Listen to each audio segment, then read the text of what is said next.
Hyperkin Retron 3. It's a retro video game console clone that plays the NES games, Super NES games, Super Famicom games, Sega Master System games, and the Sega Genesis games. It doesn't support Famicom though. The cartridge will not fit to the socket. To play the games, you use one of the 3 slots on top of this console. The first one will be for the NES games, the middle one will be for the Sega games, and the front one will be for the Super NES or the Super Famicom games. You plug your cartridge in and you switch to whichever console that you're playing. Push the power button, you're good to go. Also have a reset button. The console allows you to use the original controllers. The front for SNES controllers, and you have the left side that works with the NES controllers, and the right side for the Sega controllers. The button is basic, but it's got the anti-slip pads on them. So this is great when you put it on the table, it won't slip. The console uses the composite cables or the RCA cables, and it also uses this video. But I'm not here to talk about the console itself because there's so many reviews on YouTube that you can find about this machine. Today I'm going to talk about specifically the wireless controller that comes with the machine. Well, first thing first, it's the stupid screws. Why would you need a screw like that? Does the little clip not good enough? Well, you will need 2 of the AAA batteries, and it doesn't come with the system.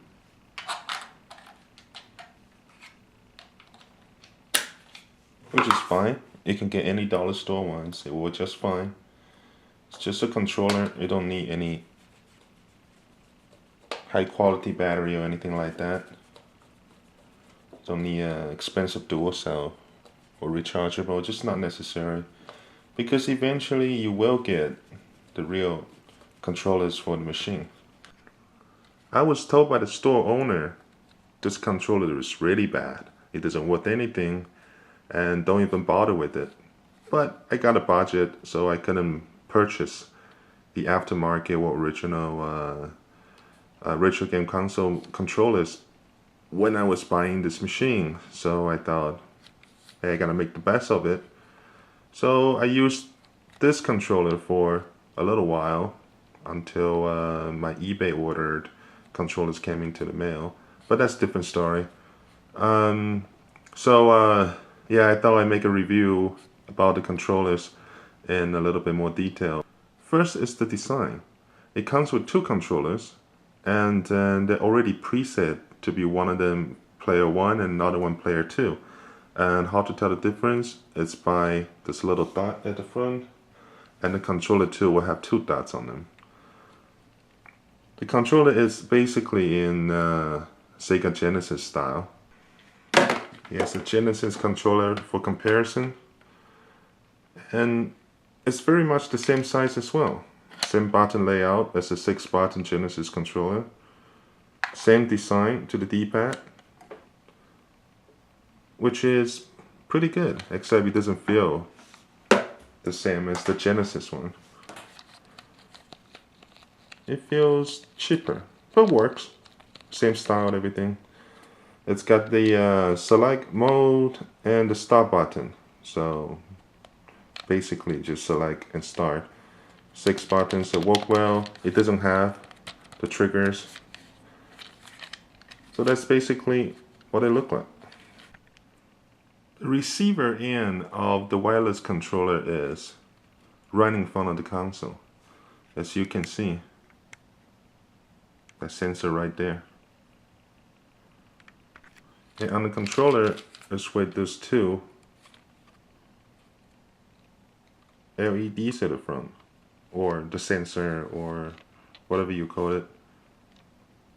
that sends out a signal directly to the front of the console. So it's almost like a remote control. Well, I didn't look into the details, but this is basically it, isn't it? Where you have television with a sensor to the front, like that, and then you have a remote control. So as far as I can tell, it's basically just like a remote control. So for the test, we'll use the Super Mario World on the Super Famicom, and I will use just the wireless controller. Check it out.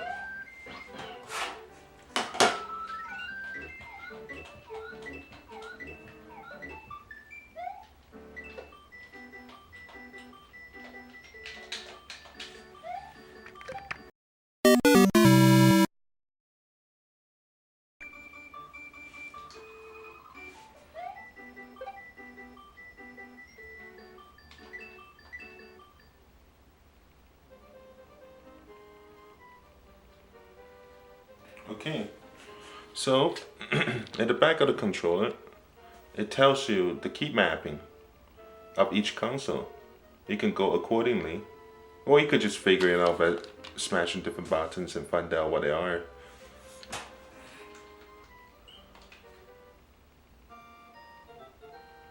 So for the most part, this is pretty alright. You have the X button here on the top as run. And then you have this for jump, and the other ones are self-explanatory.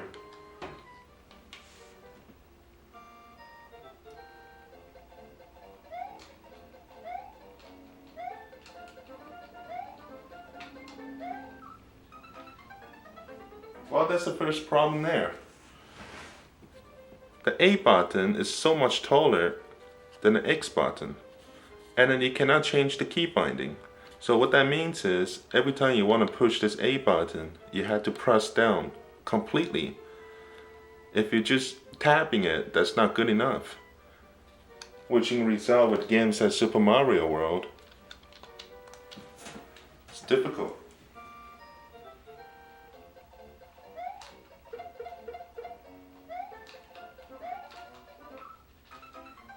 There we go again.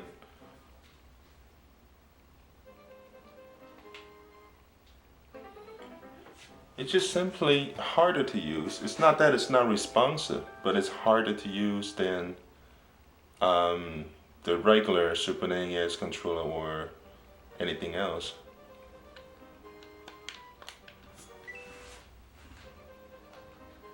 Alright, so here's another thing.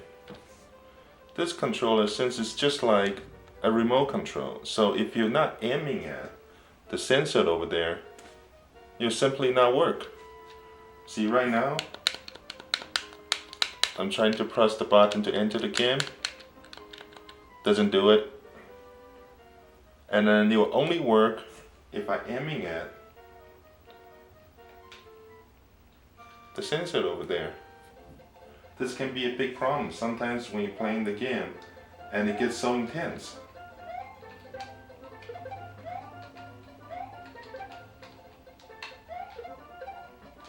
And then you move your controller up, it doesn't move anymore. It causes you to death. So as you start walking and walking, I'm moving it up, stop moving.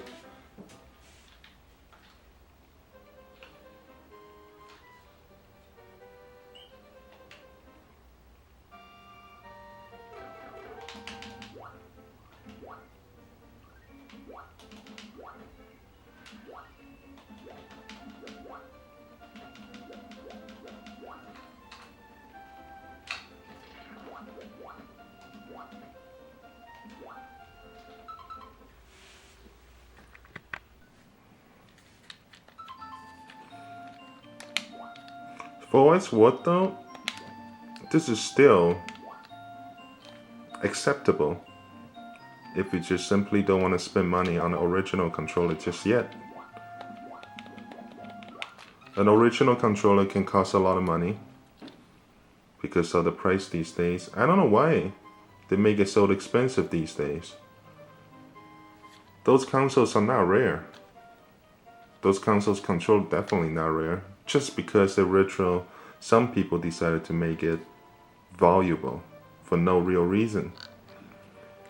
Anyway, if you're sitting right in front of it, you know, you have your TV right in front of it, and just for temporary solution, this is more than just fine. It's not as bad as it is. It's not like that store owner said that it's not usable, don't even bother with it. It's usable, but it's not the best solution, because there is a lot of issues with it. You will not be able to enjoy your game as good as the original controller with this thing.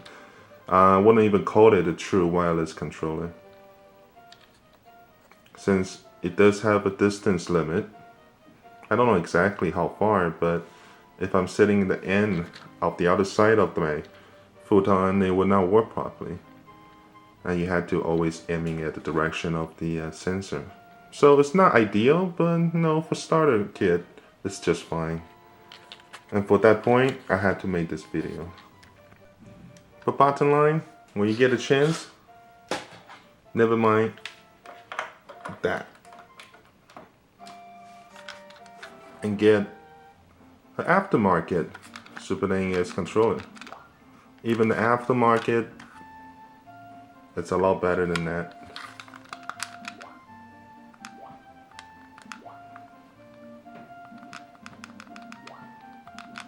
And you know these things are very, very cheap.